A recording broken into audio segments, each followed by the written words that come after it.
देश में लोग इनकम टैक्स बचाने के लिए अलग अलग तरीके ढूंढते रहते हैं। कई बार अवैध तरीके से इनकम टैक्स बचाने के भी मामले सामने आते हैं, लेकिन देश की सरकार ने टैक्स बचाने के लिए पहले से ही कई सारे उपाय दिए हैं। इसका इस्तेमाल हर टैक्स पेयर कर सकता है और ये सारे तरीके वैध हैं। इनकम टैक्स एक्ट 1962 में ऐसे कई प्रावधान हैं जिसकी मदद से टैक्स पेयर्स टैक्स की बचत कर सकते हैं। देश की सरकार ऐसी कई स्कीम चलाती है जिसमें निवेश करके आप इनकम टैक्स पर भी छूट पा सकते हैं।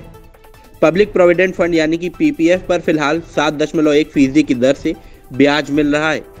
इस स्कीम में आप निवेश कर सकते हैं। इनकम टैक्स एक्ट के धारा 80C के तहत आप पीपीएफ में सालाना 1.5 लाख रुपए तक निवेश करके टैक्स पर छूट पा सकते हैं। पीपीएफ में निवेश करने पर सरकार गारंटी भी देती है, यानी कि आपका पैसा डूबेगा नहीं। टैक्स पर छूट पाने के लिए आप सुकन्या समृद्धि योजना में भी निवेश कर सकते हैं। केंद्र सरकार की ये स्कीम बेटियों के लिए है। इस स्कीम में निवेश की रकम पर फिलहाल 7.6% की दर से ब्याज मिल रहा है। पहले इस योजना में 2 बेटियों के खाते पर इनकम टैक्स एक्ट की धारा 80C के तहत टैक्स में छूट मिलता था, लेकिन सरकार ने इसमें बदलाव किया है। नए नियम के अनुसार एक बेटी के बाद अगर 2 जुड़वा बेटियां भी पैदा होती हैं तो उनके खाते पर भी टैक्स छूट मिलेगी।